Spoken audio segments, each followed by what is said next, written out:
This podcast contains strong language and adult themes, so just a warning for you if you're going to watch. Obviously, we're talking about horror films, so spoilers ahead. Katie, are you ready? I'm ready. The cabin in the wood. Pheromones. Jock. Virgin. Ritual. Zombies.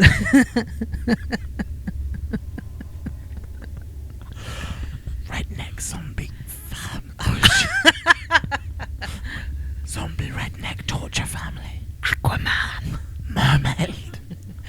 Whiteboard. The lab. Technicians. The director. The gods. Cabin in the woods. Oh, no. The cabin in the woods.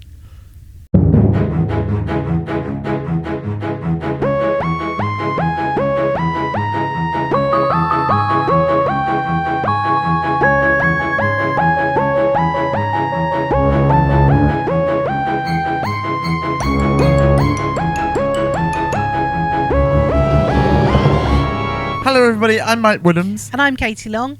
Welcome to You Scared Me. The podcast where we split up to cover more ground, but less logic. So, Katie, how's your week been? Where have you just come from? Soft play. Was it good? I mean, yeah, I nicked a little bit of pizza. Amazing. Were you bashing the kids out the way so you could play on the slides? I was sat right at the back just so I could just You guys go off. I'm going to have a nap. I'm going to nap through it. Bye. Have a good time. Anything exciting happened this week? Watch the film. Yeah, we all watched the film. So, this week's film is The Cabin in the Woods, a 2011 science fiction comedy horror film directed by Goddard and produced by the one and only Joss Whedon, famous for... No idea. Creator of Buffy the Vampire Slayer. Oh, for God's sake. So, there will be Buffy references akimbo. If I'd known this. It stars Kristen, Connolly, Chris Hemsworth in what I think was Chris Hemsworth.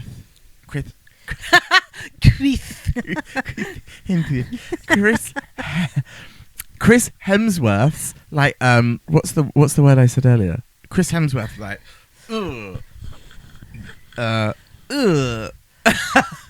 to do it all sexy? Because I am sexy. No?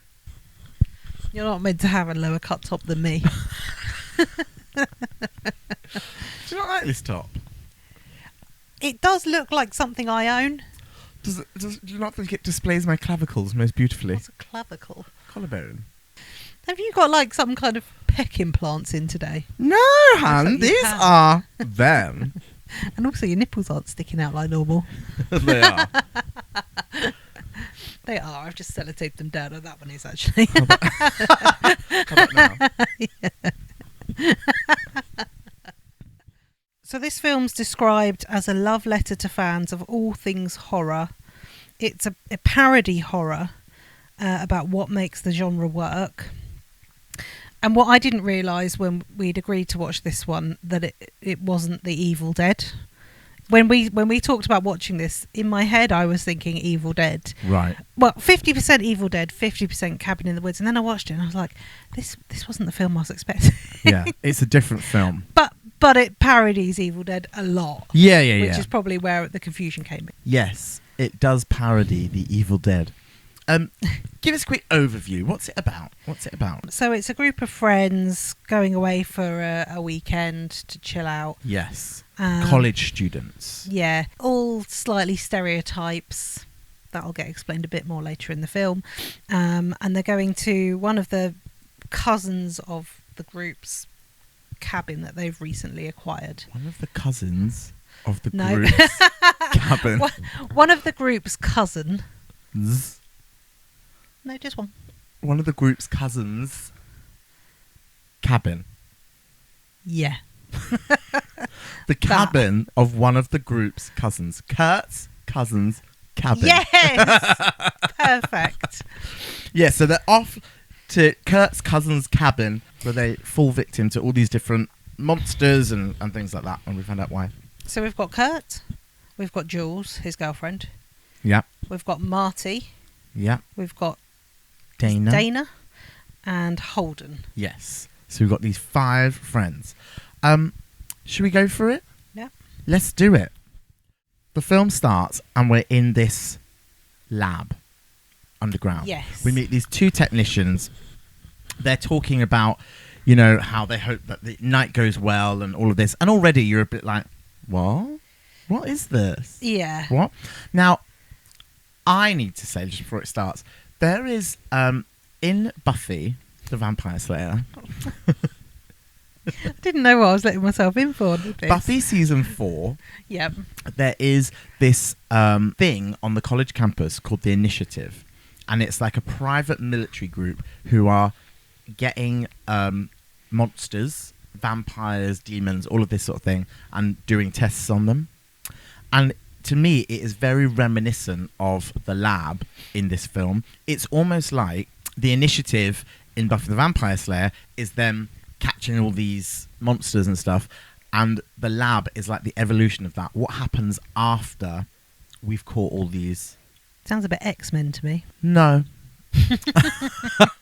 No, it's nothing like X-Men.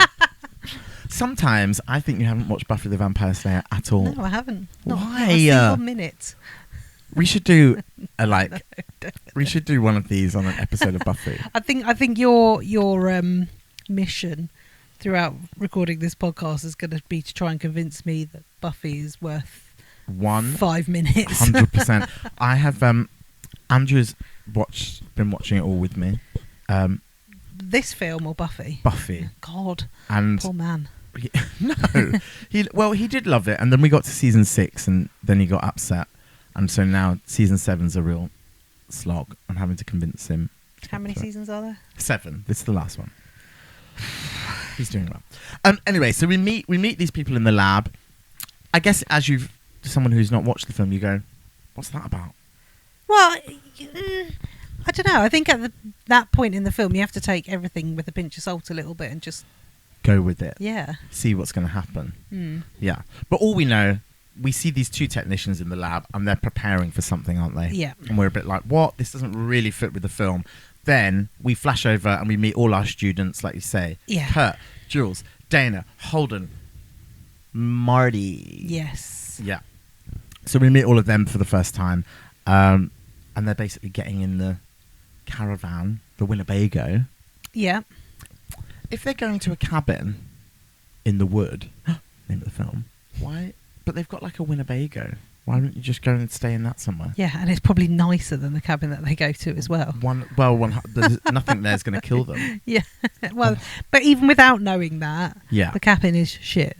We'll talk about the cabin more when we get there, but yeah.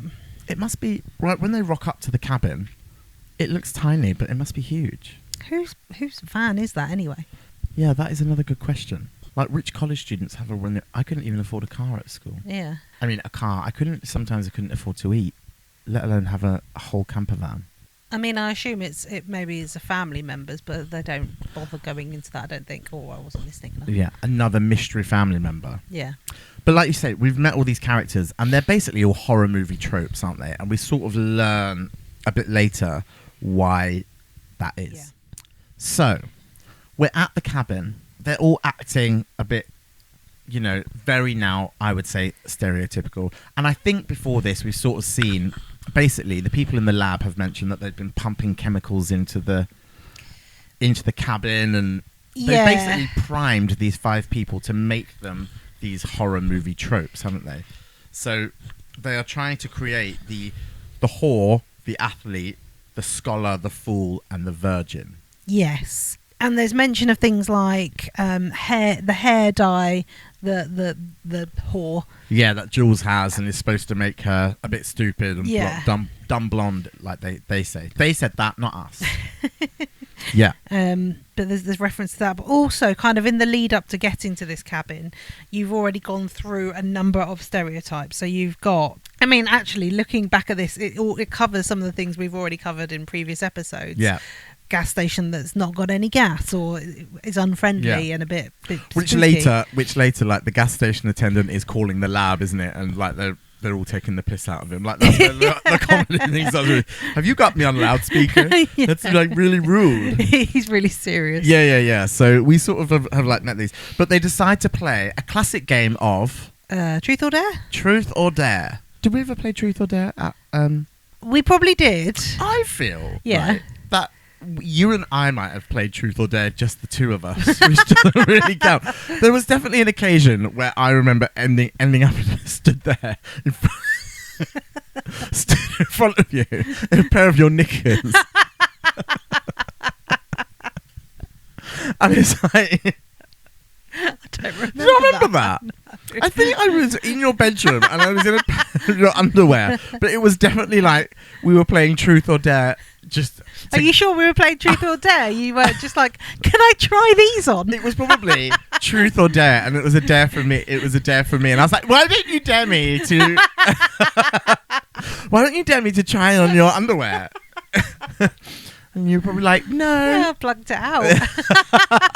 Yeah, the trauma. But I feel like if we did play it, it would have got out of hand really quickly with the two of us. Yeah, as in, but again, I just don't know why we would have played it with just two people. boredom. Yeah, but who? Yeah, but who are you truthing and daring in front of? Just each other. Yeah. How far can you push it would have been our game. Yeah. I definitely remember doing it when we were in primary school with a group of people, and we were daring each other to do things like eat a spoonful of margarine or like swallow a raw egg. Oh, it's so innocent, isn't it? I know. That's quite nice, isn't it? Yeah. Do you remember when... Because it's weird, actually, thinking that we would have spent... Obviously, there would always have been a parent there, but we often would just be, like... Left to it. Do you remember being around mine? No one was questioning stuff like that. Yeah. Do you remember being around mine and we were with another girl and we ended up making, like, pasta with sugar? We didn't. You made that. I don't think you were like, do you want dinner? Oh, I know how to make something. I think I made the pasta because I was going to make my signature dish at the time, lemony pasta. And the other girl was like, let's put sugar in it. Oh, no. I blame her. Okay. That was... Yeah, I know. Anyway, Yeah. they're playing Truth or Dare. Jules gets dared to kiss like this stuffed head of a werewolf, doesn't it? Yeah, which is gross. Which is gross. And then the door to the basement flies open. Yes. Now, just stop you there. What would you do if that happened? Well, obviously, if the door to the basement flies open, you go, nah, mate. Yeah, exactly. Not for me. But obviously, we've sort of learnt that they've been having all these kind of chemicals and whatever. They've been prepped, they've been primed, and they've been having chemicals like pumped into them to make them act. I don't know. I think I could be off of my nut, but if that happens, I am leaving. But what happens is they essentially go down, don't they? And then they're found. They're all fiddling with these different things, these different artifacts, and we're sort of cutting between there and the lab. Yeah, where they're... Yeah. What are they doing? They're having a sweepstake. Yes, exactly. So the lab are having a sweepstake of what they're going to choose to kind of come and, basically be the thing that ends their life. Yeah. And we've sort of not really learnt why the lab is doing this. Is it for entertainment? Is it for a greater reason? We don't totally know yet, I don't think. Yeah. But yeah, they're having this sweepstake with all these different monsters. I've got the list of monsters. Okay. So they have werewolf, alien beast, mutants, wraiths. I don't know what that is. You see the wraiths later on. I'll tell you when we see them. Okay. Zombies, reptilious, clowns, witches, sexy witches, demons, hell lord, angry... Is sexy witches Buffy? No, Buffy is a vampire slayer. Angry mole sting tree, giant snake, deadites, Kevin, mummy. Kevin? Yeah. Kevin apparently is just like a normal boy. Yeah. Who likes to go a bit crazy. Maybe based a bit on like Elijah Wood's Sin City character. Oh, I've not seen that. They have the bride. They have the scarecrow folk, snowman, dragon bat, vampires, dismemberment goblin, sugar plum fairy. They're my favourite, dismemberment goblins. They have the merman, which one of the technicians is like, the joke is He really into the merman. The reanimated, a unicorn, the Huron, a Wendigo, dolls, the doctors, zombie redneck torture family, jack-o'-lantern, giant, and twins. So that's what they have, and everyone's betting on what's gonna be first. What do you think's the scariest out of that list? I would say, we don't really see Mummy, do we? But Mummy, a mummy. Oh my god! I was thinking like a creepy. Do you remember that film, Mama? Yeah. Mama, you're different, Mama. I thought it was kind of like that. Like, it's your mum, but she's a bit different. It's your mama. Hoochie Mama. It wasn't that on the list. It was Mummy. Yeah, as in bandages. Yeah, I was thinking. It's because I still have my mama in my phone as Mummy. Yeah, your mama. No. Yo, Mama.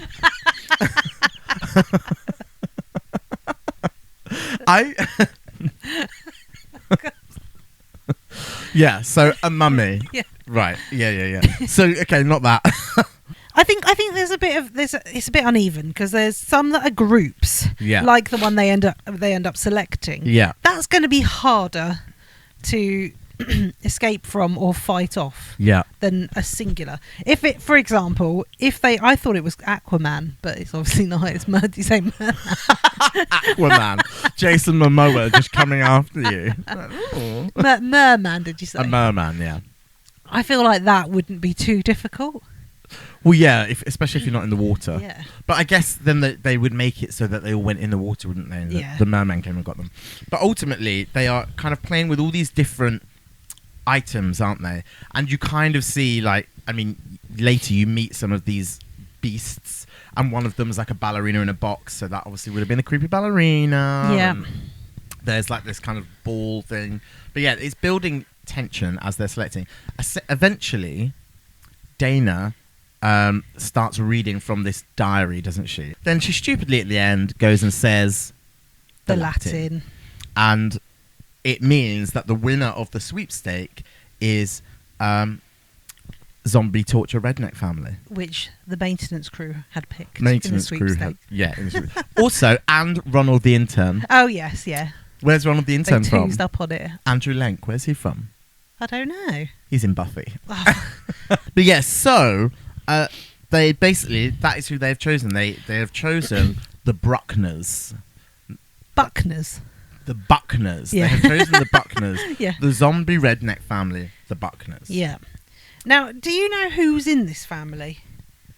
I think we think it's Emily Buckner, the girl with one arm. Yeah, Who she's like the young girl. Yeah, the actress has definitely been in, I think Yeah. she's in The Orphan or Something like something that. where she plays like a creepy young girl. Yeah. A dad, a mum, and like a brother or A something. mum. I don't remember the mum. Yeah, I'm sure But there's she- someone that goes around with like swinging some bear trap around. Yeah. I think that's the dad. I feel like that's the dad. And there's Uncle Jim Bob or Uncle. someone Yeah. who's not quite as scary, but I mean, they're all scary. yeah. So the first proper time now we get to meet the Buckners. All the crazy chemicals have made Jules and Curt Yeah. want to go in the wood to have sex. Yeah. But again, you're flashing back and forward between the lab. Yeah. And there's a point at which you think it's going to happen, and then Jules says, "Oh, it's too cold." Yeah. Oh, yeah. And then you see the technicians like turning the heat up, and you're like, "Oh, creeps." Why is that creepy? They want her to get naked. Yeah, but it's just, well, I guess it's her stereotype, but because it's just two old men in a lab, you're like, "Oh God." Ugh. Gross. But yeah, That's so the real horror. that it, yeah. But so that is the first time we meet the Buckners, don't we? They're sort of about to get into it, and then Jules, Bear trap in the back. bear trap in the back, classic, Yeah. a classic bear trap in the back, and is sort of, dragged off. And Curt was getting attacked. He's sort of getting like attacked / held to watch it, because it also as well, I think we learn later, it seems important that they're all killed in a certain order. So she definitely, I think, has to go first. Yep. So they're like watching. And as she dies, we kind of see back in the lab, this like blood breaks and is like going through a stone thing. So then we sort of get to that thing of like, oh, it must be the lab is executing these ritualistic killings, basically, for whatever reason. Yeah. So we go back to the cabin where we've got Marty, Dana and Holden left. Stupid name. And at this point, Marty's kind of he's been saying things about people controlling them and and also he sort of said like how everyone's acting weird. You know, he's like Kurt's a sociology major. Like, why is he acting like being a jock? Yeah. So he sort of seems to be observing that everyone's acting a bit different. Yeah, and there's been other things they've discovered in the cabin, which are, well, we've talked about the wolf head, which is pretty scary just to look at. Yeah. But there's also like a really creepy two-way mirror in one of the bedrooms, which was covered by quite a graphic painting. Yeah. Is it creepy though, the two-way mirror? Two-way mirrors in general are, aren't they? I don't know. Like, well, the purpose of them is to spy on people. Have you got one in this house? Maybe. Oh, the toilet. When you're rummaging through the cabinet. Caught in the act. Know what you're like. I was telling Andrew about your penchant for going through people's toilet cabinets. I hadn't been through yours, but you said that a couple of times ago that I was here. So last time I was here, I did have a little look. Oh, may as well. The classic was when we were somewhere and I heard the like clatter of stuff falling out of the cabinet. I was like, you were going through you were going through the bathroom cabinet, weren't you? And you're like, no. You fucking were. I wasn't. It's like, yes, you were. You were going through the bathroom cabinet. You can tell a lot about people by what's in their cupboard. But the Buckners as well, they come to the cabin, don't they? Like, Kurt comes back, and there's this bit where we see, like, the father Buckner at the door. Yeah. And Dana's like, where's Jules? And he just basically chucks the head Brilliant. Of it to her.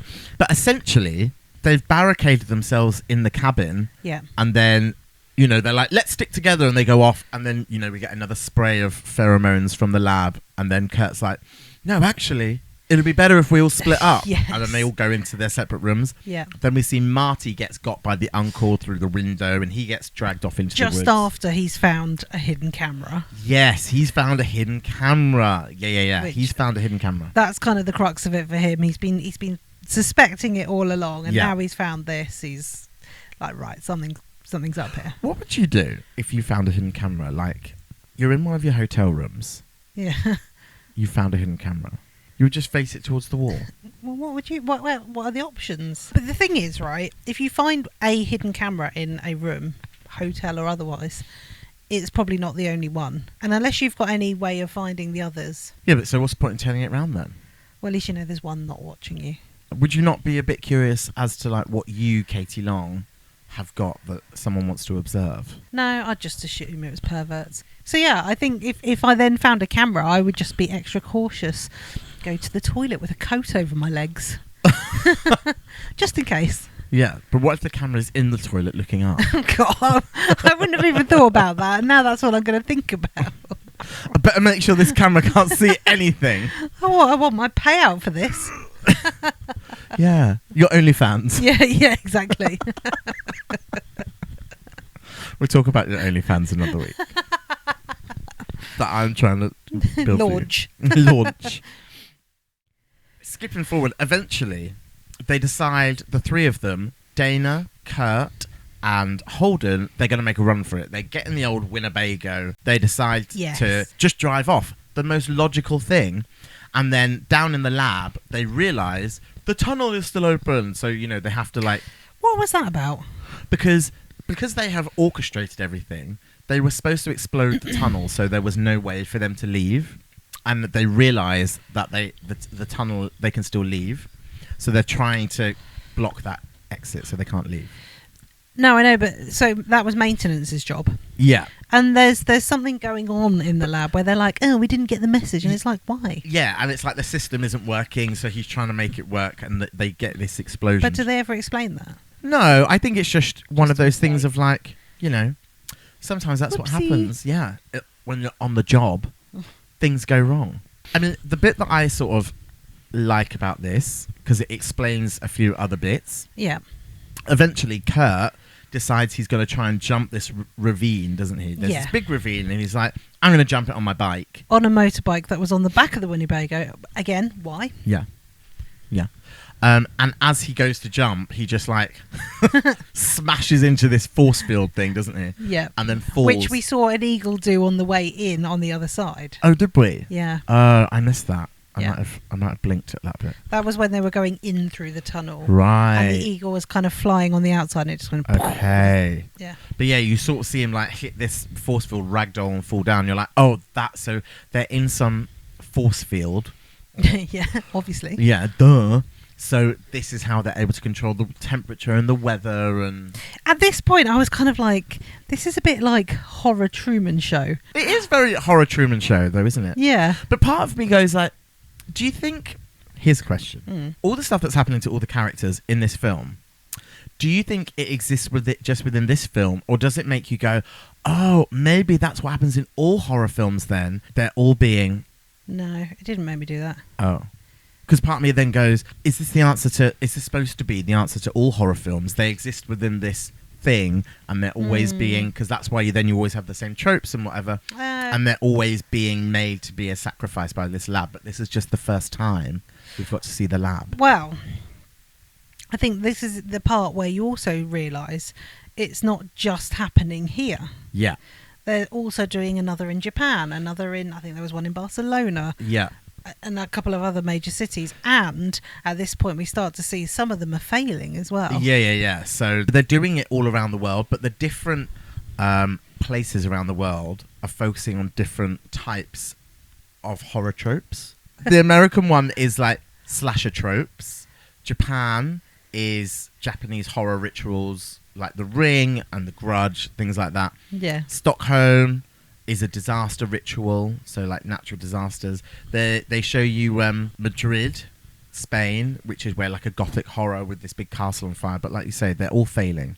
They're all failing, and this is where you understand that there is some reason that they're doing. It's not just for fun, and it's global. It's global, and it's organised. And one of them has to succeed, and the more the others don't, the more pressure is on them to make this a success. Exactly. So, skipping forward a bit. Yeah. We eventually have found out Marty's not dead. He's fine. Not fine. Well, he's not dead, though. Yeah. Holden's died. He's died dead. He's definitely dead.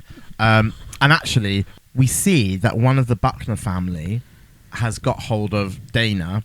We assume she's the last one, and we're sort of in the lab watching her on the screen behind as everyone's celebrating because they think... It's done. The ritual's complete. We won. We finished. We did. And you learn that she doesn't have to die. It's an option. Yeah. Yes, exactly. And then the red phone in the lab rings. Yeah. And we just hear him being like, "No, that's impossible." And it turns out that Marty's not dead. Yeah. And he basically comes and saves Dana. So Marty's found like the control room via the cabin. Yeah, basically. So when Marty died, we saw him get dragged off and then like this kind of spray of blood from behind the mountain. We now know that was him like chopping up a zombie. Yes. He sort of says, I had to chop him up with a trowel. Yeah. He's got in this room still. Yeah, and actually you just see like in this kind of... It's kind of like a lab. They've had to go, I think, through like the zombie's grave, and now they're in like one of the corridors of the lab. Yeah. And the zombie that he's got is literally just like a head and a hand, isn't it? On the floor. And he's managed to find this lift. So Dana and Marty get in the lift and start to descend. Yeah. So you then start to see some of the other options as the lift descends. They're through a screen, so they're not face to face with these, but you get the Wolfman. Yeah. Who it resembles the wolf head on the wall a little bit. Like a werewolf, do you mean? Yeah. Yeah. The Wolfman. I wrote Wolfman. Then you have... What I wrote was ghost smoke, but is actually the wraiths. Oh, okay. Yeah. What is a wraith then? A ghost. Oh. Ghost smoke. Well, that's how I described it in my notes, and then I looked up what it was, and they were the wraiths that they see. You see, again, I wrote ballerina teeth face, who was the tooth fairy. Your name's she's not the tooth fairy. She's the ballerina. Are you sure? The tooth fairy. Check that list. Oh, there's the sugar plum fairy. I think that's who it is. Yeah, it is. Yeah. That's a ballerina, not a fucking tooth fairy. Ballerina teeth face.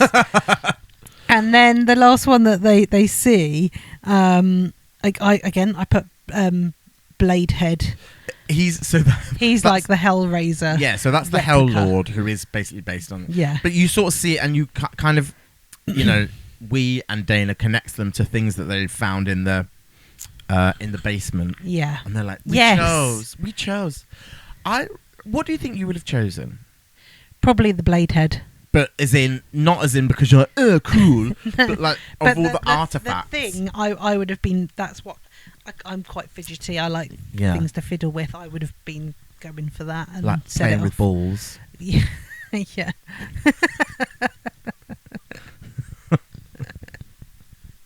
That's true, no? What would you choose?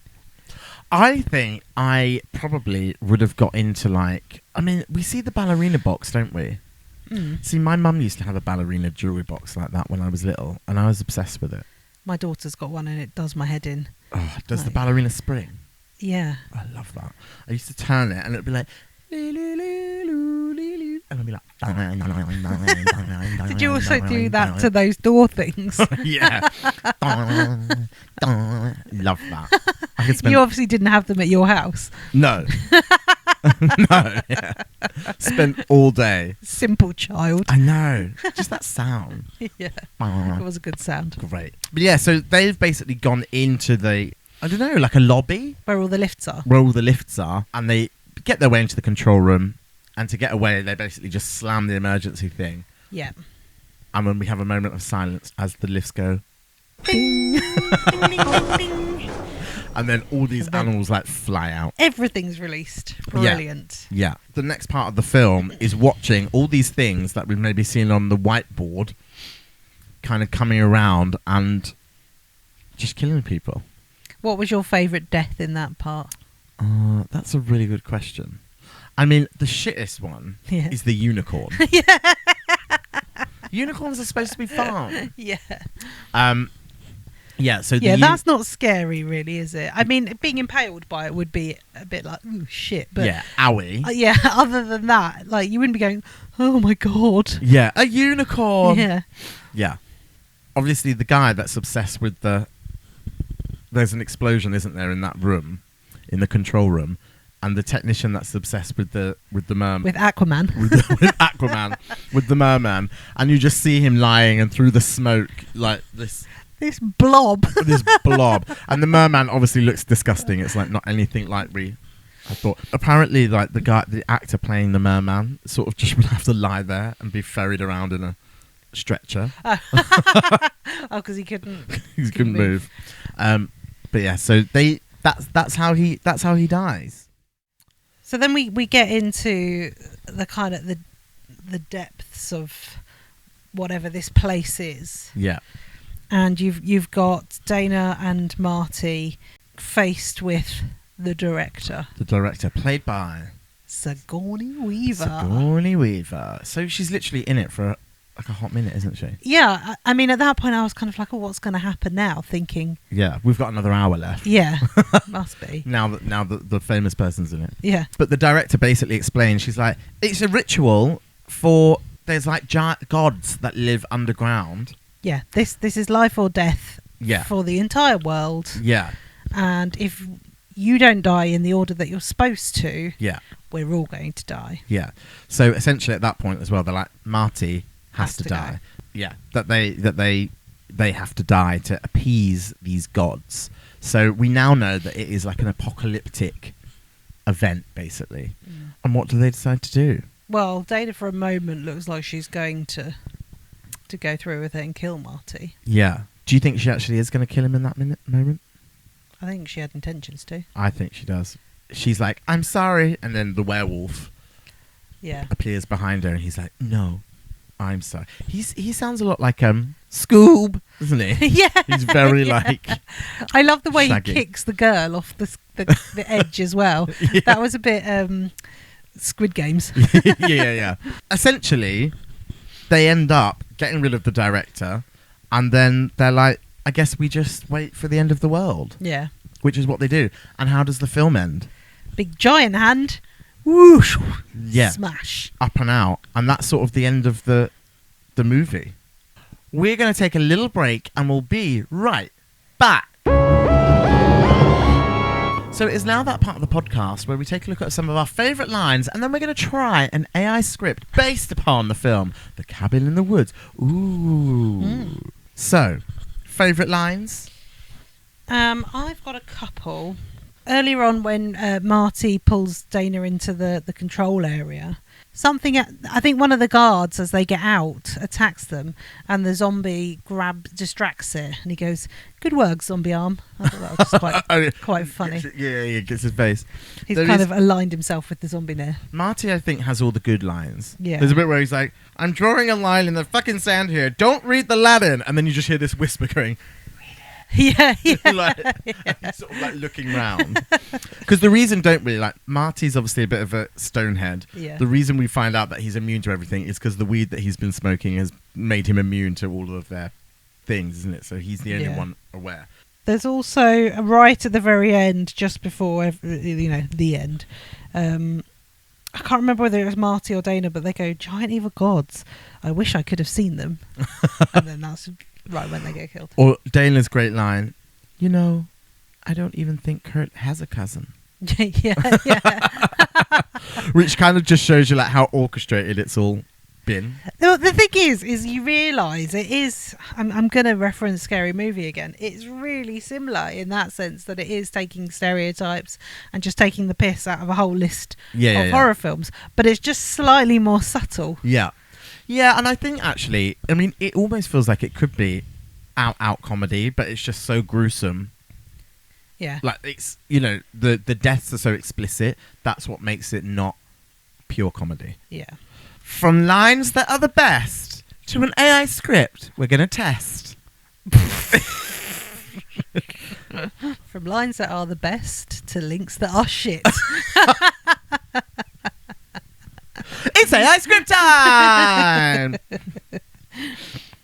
Who would you like to be in this script? I've not read ahead this time to count the lines, but I'm just going to pick at random Jamie. Jamie is rational, trying to stay calm but shaken. I'll be Alex, uneasy, perceptive. God, it's basically describing me. Increasingly paranoid. Easy. Uneasy. So, we're in the dimly lit cabin basement. A single flickering... All of these scripts that AI does always start off with a single flickering bulb or a flickering fluorescent light. We should get one here. A dimly lit cabin basement, a single flickering bulb. Strange objects line the shelves. Alex paces nervously. Jamie kneels near a dusty table covered in odd artifacts. Okay, this is good. We just stay calm, we'll find a way out, and pretend this isn't completely insane. Jamie, there's no way out. We've tried the doors, we tried the windows, the tunnel just looped back. Yeah, well, cabins in the wood don't exactly come with emergency exits. This isn't a joke. Look at this. It's like a puzzle box or something. Don't touch anything! Why not? It's probably just old junk. Because everything in this place feels wrong, like it's waiting. You feel it too? Yeah. Okay, so what are you thinking? I think this place isn't random. I think we were brought here. No, people don't just get selected for some horror movie scenario. Then explain the road, the blocked phones, the way everything keeps nudging us back here. Okay, let's say you're right. Then what? Then this is a setup, and those things upstairs, they're part of it. They're still out there. He whispers it. They're still out there. Yeah. So what do we do? I think one of these triggers something. Triggers what exactly? I don't know, but I don't think we're supposed to survive. So our choices are die waiting or try something. Or die trying something. Pretty much. Okay, then we choose. Choose what? If this place wants a show, let's give it one. Jamie. No more hiding. Stop! What if that's exactly what it wants? Then maybe we stop playing by its rules. Jamie? That wasn't me. You did so well. Yes! You're like a real life actress. Wow, this might be the making of me. Wow. That's phenomenal. Maybe I shouldn't read ahead and I'm more authentic. Yeah. I did an English accent today. I did American. Oh! No, I didn't really. It was really good. Now it's time for Dead Serious Questions! first question. What's your biggest why did they do that moment? I mean, with this film, it is tricky because that free will never really enters it. Mm-hmm. So, I guess, really, technically, there can't be like a big why did they do that moment because of that. Do you know what I mean? Kind of. So, Doesn't have to be them though. no. So, we're left with the people in the lab. I know what my why did they do that moment is. Why, in the lab, does a button exist that just releases all the creatures Yeah, that's into a that good one. atrium? Yeah, Why not needed. Why would you need that? It's the literal opposite to what you need. Yeah. Why does the button even exist? And it wasn't like, like one of those things where they have to go, like, you stand over there, I stand over here and turn a key. She just fucking hit a button. All the animals out. Monsters. Do you think zoos have that button? You would love that. Do not press. So I also have a why did they do that moment. Go on. And maybe this is my misunderstanding of the reason things are happening. Uh-huh. But if the purpose of pleasing these gods is to fit the stereotypes of the jock, the virgin, then how does that relate to what's going on in Japan in a girls' school? Like, how do you create those? So the way that I've seen it described is that they are different rituals serving the same purpose. So because America's one is a slasher trope ritual, it needs to happen like that. Because the Japanese one is like based on these Japanese horrors, maybe the deaths there have to happen in a different way. Okay. For that ritual. So they're not trying to find a jock out of 7-year-old girls. That's what I was like. What? And hey Daphne, you look the most boy-y. You're the jock. Did you freeze it on the thing of like the little schoolgirls around that grudge woman, and you're like, I wonder which one the whore is. Yeah, I think it's different rituals, so I don't think it counts. Okay. Question 2. Do you think you would survive this scenario? Well, yeah, obviously, because I'd be the virgin. So Actually, which would you be? I'd be the virgin. Katie? What are they again? There's the whore, Yeah. the jock, the scholar, the fool, and the virgin. You would be the fool. The virgin fool. Okay. If you must. Rolled into one. Do I think? But again, no one can survive because it's out of their control. Yeah. If I was a technician, would I survive? Yeah. Even when all the beasts are released. Beasts. Release the beasts. I would be on that unicorn, galloping out of there. Not if it wouldn't. nutted you. I'm very good with animals. Do you think you would survive? No. Well, we've already heard that if I found a hidden camera, I'd just turn it around. So I would not be suspicious. I would just be doing what they were controlling me to do. Huh. Yeah. Probably killed first. Which one do you think you would be? The jock. Probably the jock. Let's go smash something. The scholar. No. Absolutely. Um. Okay, question 3. If you could see a 10-minute spin-off movie featuring just one of those monsters, which one is winning the most interesting creature award? Oh. I'm going to go with the Doctors. Maybe it would be like a creepy ER. Do do do do do do do do. That's Casualty. Yeah. I don't know the theme tune to ER. What's that one where they... Oh, Hostel. That's what I'm thinking. Yeah. Oh, it could be a bit like that. Yeah, I wouldn't... Yeah. That's what I would choose, the Doctors. I'm sticking with the trusty dismemberment goblins. I really don't remember seeing the dismemberment goblins in the film. No, but they're on the list. No, they're on the list, but we don't see them. No. Okay. Question number 4. Do you agree with Marty and Dana's decision to let the world end? Is this the ultimate middle finger to the system, or are they the biggest villains in the movie? I wouldn't describe them as the biggest villains, but like they are the ones that bring about the apocalypse. Yeah. So, they're the worst. If it were me, I would be like looking over the edge to at least get a glimpse of these massive gods before they killed us. Yeah. Do you think they just kill everyone straight away? Or like... Yeah, just smashing their hand down on the earth. Yeah. It's weird, isn't it, to think that like the gods live inside the earth. Do they? Well, that's where they come from. They come from underneath. Yeah. Number 5. Where would you put the baddie on the scarometer, and what are we scoring them out of 10? This is probably one of the most difficult ones to decide who is the baddest baddie in this film. Yeah.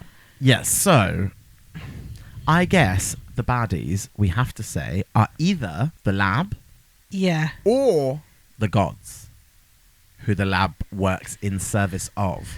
Should we do both? Because I'd put them at different levels. Oh, interesting. Okay, go on. Okay, so let me explain. I actually think the lab people are scarier because they're treating this like a job. Yes. And there is no kind of concern for the people that are dying. They're not like, oh God, that was awful. Yeah. They're just kind of getting on with their job as they go. So I would put them maybe up at a 6 Yeah.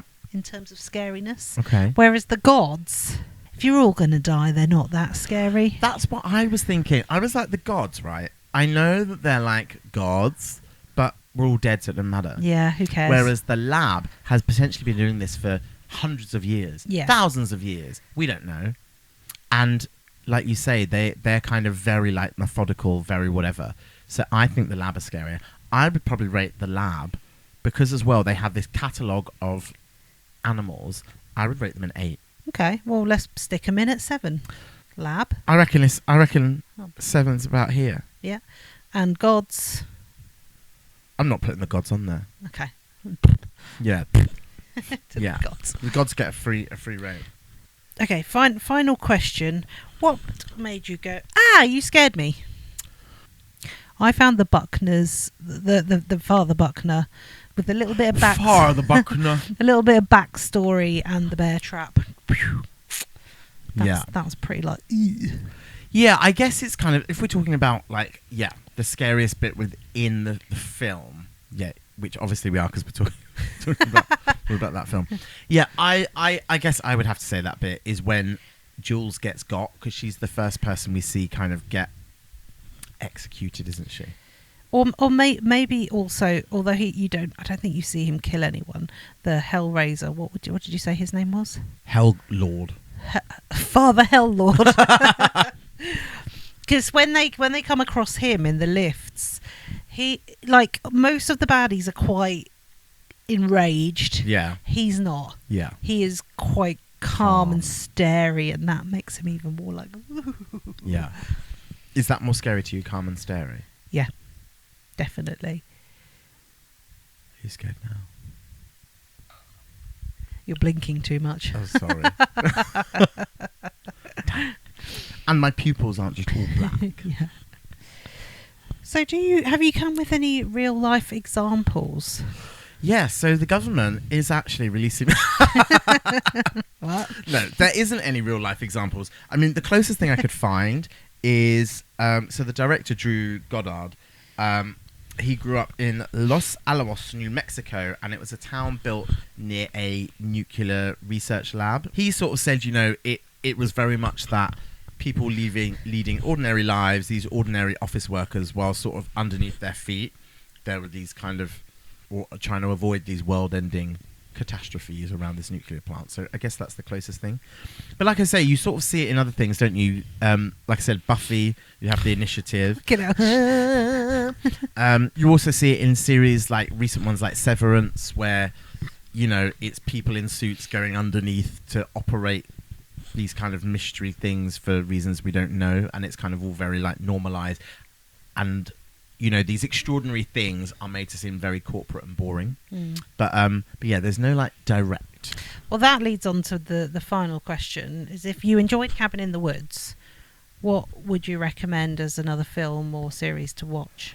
Oh, I would say if you like the scenarios of different things that are going to kill, 13 Ghosts. It has very 13 Ghosts energy, doesn't it? Locked up in boxes, and there's a new 13 Ghosts coming very soon. Yeah. We like that film. But the one that it reminded me of, which I would say is one of my most favourite horror thriller movies of all time, which I'd forgotten about until I watched this, and it reminded me of it, is Cube. Yeah. Do you remember Cube? Yeah. So Cube's about... going through different rooms, and you get killed in different ways in different rooms. Yeah, it's not got the kind of scary baddies in the same way. No, but when you sort of see them go down into like all these with all the monsters and in the things, that's very the Cube, isn't it? Maybe Cube's one that we'll have to do eventually. But can I tell you what my recommendation for the week was? Not Buffy.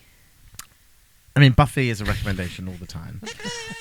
I was scrolling through Amazon and I found this old TV show called Beyond Belief, which I used to watch when I was a kid. And basically they present you, it's like this old 90s thing. It's got the guy from Star Trek Next Generation, like not Jean-Luc Picard, the other guy, he used to present it. And it would be like, now come with us as we present 5 stories and you can decide whether they're fact or fiction or beyond belief. I vaguely remember. And it was basically like 5 random stories, and then they would say, this one was real, this one was... and I was watching it, and I was like, oh, I remember watching this. Wasn't there also one where you would like... It was like life or death situations, but it had, I want to say, a really striking title that you wouldn't forget, but now I can't remember what it's called. Yeah, I used to love all those shows. We had one here called Strange But True. That's what I'm thinking Which I used to... Loved that. That used to scare me. Because it was like real life. Yeah, Yeah, but it's always like, isn't it, like, Maggie who lives on her own in the woods, she's like, I definitely saw an alien. You're like, okay, Maggie. It looked like a deer. It had horns like a deer. And then after it ran off into the woods, just like a deer. I'm sure it was an alien. Strange but true. I think I remember one where a person had got caught in an avalanche. Or maybe not caught in an avalanche itself, but... You're not thinking of 999? No. 999, lifesavers. But they had to, like, dig out a hole and they slept in it for the heat. I'm sure it was Strange But True. Maybe something else happened that I'm forgetting. Strange But True, I think, was all paranormal. Oh. I could save my life one day. Yeah. When I'm hiking. Well, we already know that's not going to happen. It'll be fine. Strange but true. Thank you for listening to You Scared Me. If you would like to find us on social media, you can find us at You Scared Me Podcast, or you can email us youscaredmepodcast@gmail.com, and that's with 2 H's. Bye. Ta-ta.